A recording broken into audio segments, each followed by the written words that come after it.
Chapter 1, the Pole of Inaccessibility. Post-apocalypse and most of Australia has been reduced to a desert wasteland. However, a tribe called Vuvalini of the Many Mothers lives in a secluded oasis. One day, while out harvesting peaches, young Furiosa and her friend Valkyrie see a gang of marauders in the oasis butchering a horse. Needing to protect the location of their home from outsiders, Furiosa tells Valkyrie to hide and then tries to sabotage the gang's motorcycles. The gang catches and kidnaps her as Furiosa whistles for help. Furiosa's mother, Mary, and Mary's friend pursue and kill some of the gang members, but not the one with Furiosa.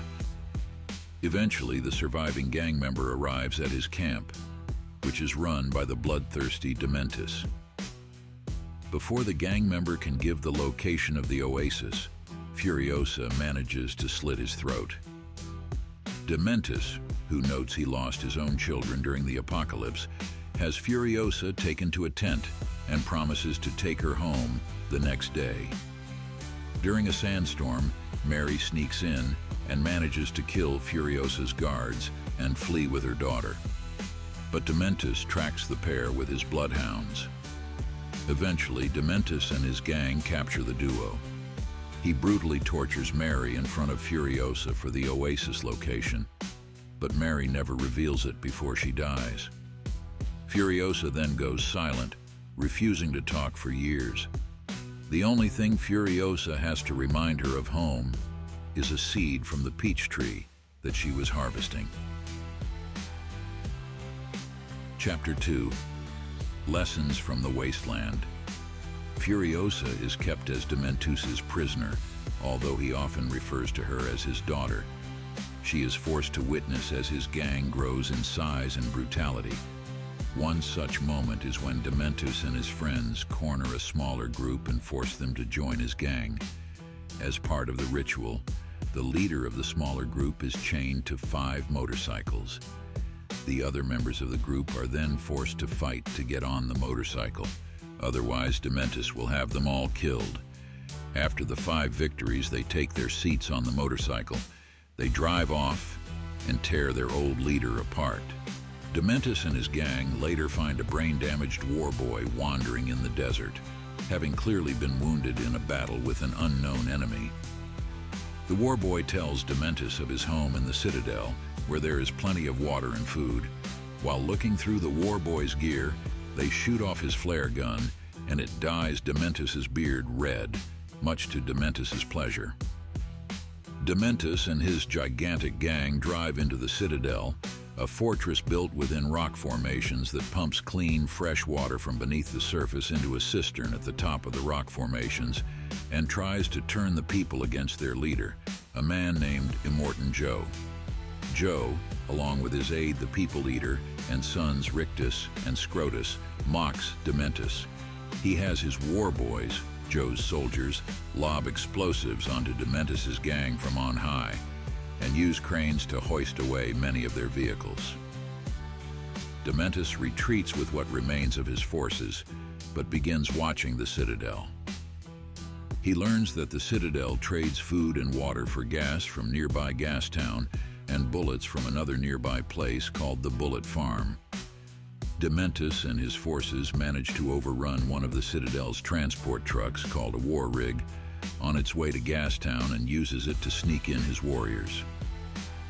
Once inside, Dementus's soldiers ambush Gastown's forces, open the gates, and Dementus takes over. As the new man in charge, Dementus opens negotiations with Joe, threatening to use a remote detonator to blow up Gastown if Joe tries to kill him. Joe agrees to increase the amount of water and food sent to Gastown in exchange for Furiosa. Healthy women are rare, so he hopes to one day have her as a breeder.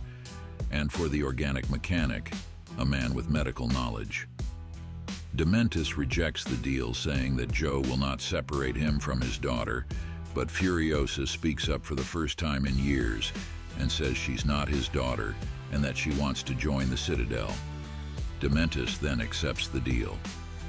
Furiosa eventually manages to escape the room where Joe keeps his enslaved wives and breeders. She then dresses as a boy and begins to work with Scrotus's team, building new vehicles and deadlier war rigs. Chapter 3. The Stowaway. Years pass and Furiosa is now a young adult. Having proven her mechanical skills, she is a highly respected crew member. Furiosa continues to pretend that she is mute. She secretly hatches a plan to run away so that she can return home. Praetorian Jack is Joe's best driver, having never lost a war rig during transport. As he leaves for his most recent run to Gastown and Bullet Farm, Furiosa sneaks aboard by strapping herself to the undercarriage of the war rig. Unfortunately, the war rig is attacked by a gang that splintered off from Dementus's gang and were exiled from Gastown. A major battle ensues, with the gang using all manner of gliders and flying vehicles against Jack and his crew. After the battle, Jack and Furiosa as the only survivors. Furiosa tries to steal the war rig, but Jack manages to stop her. The pair then talk, and Jack offers to make Furiosa his apprentice so that she can learn everything he knows about vehicles and combat. With that knowledge, she can make a proper escape when the time is right. Furiosa accepts his offer. Chapter 4. Homeward. More time passes and Furiosa is now a Praetorian and Jack's second in command. Moreover, the two have fallen in love. One night, as Jack and Furiosa talk in a hidden crag atop the citadel, Jack says that he believes Furiosa is ready to make a break for freedom. He also confides that he supported her because his parents believed that nothing was more important than fighting for a cause, and he believes he is finally doing that by helping her. Jack then asks if Furiosa will let him come with her, and she agrees. On their next run to the Bullet Farm, the farm's leader, the Bullet Farmer, tells them that Gastown is starting to fall apart, and that he and Joe should attack Dementus while he is distracted by the discord. When the pair arrive in Gastown, they find that the community is indeed in chaos and on the brink of collapse. Despite the food shipments, many of the people are starving due to Dementus's mismanagement. As the food and water are unloaded, Dementus arrives and requests to meet with Joe and the Bullet Farmer to discuss how they can restore order to Gastown. He then provokes the citizens to riot, and Furiosa and Jack barely manage to escape alive. When they report the news to Joe, he calls the Bullet Farmer to the Citadel, where he and his sons and advisors debate what to do. They eventually decide to attack Dementus and order the Praetorians to go to the Bullet Farm to bring back all the ammo they can carry. After receiving their orders, Furiosa and Jack decide to escape during this mission.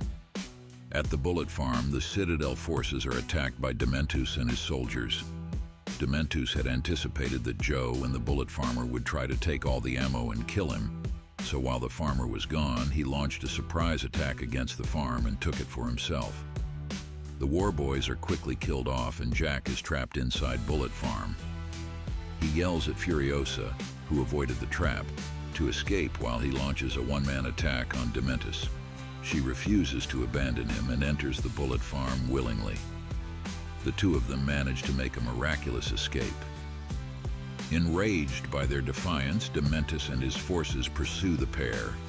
Despite their best efforts, Furiosa and Jack are captured by Dementus, who does not recognize a now fully grown Furiosa.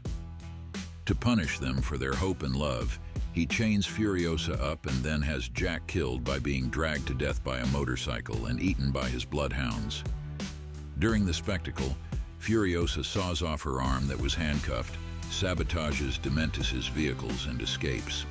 She returns to the Citadel, implied to be helped along by Mad Max Rockatansky, who is seen watching her as she crosses the desert, and tells Immortan Joe and the Bullet Farmer about all that transpired. She then vows to personally kill Dementus. Chapter 5. Beyond Vengeance. War ensues, led by Scrotus. As the war is waged, Furiosa builds herself a mechanical arm and then drives out to the front. There she sees that Scrotus has won the war. Although Dementus's forces have been defeated, Dementus escaped into the desert. Furiosa follows Dementus into the desert, killing his last remaining allies as she stalks them. Eventually, Dementus is the sole survivor of his once mighty gang. He wakes up one morning to find that his canteen has been slit open, his motorcycle destroyed, and his weapons emptied of ammo. Furiosa confronts him, and after a brief struggle, he surrenders to her. As she tortures him, he eventually realizes who she is. Rather than fear her, he is overjoyed to be reunited with his daughter. He says that Furiosa will be his true successor, as she will now be guided by bloodlust and vengeance, just as he is. Furiosa repudiates his claims, saying she will prove she is nothing like him. Several different endings are presented by the narrator of the film. One is that Furiosa simply shoots and kills Dementus. Another is that she tortures Dementus in the same way he tortured Mary and Jack. But the narrator then reveals what Furiosa says happened. Furiosa claims that she brought Dementus back to the Citadel. There she planted the peach tree seed inside of him. The tree grew, erupting out of his stomach and bearing new fruit out of his wretched body. The film then ends with Furiosa smuggling Immortan Joe's wives into her war rig so that she can liberate them from the Citadel and Joe's tyranny, as seen in Mad Max Fury Road.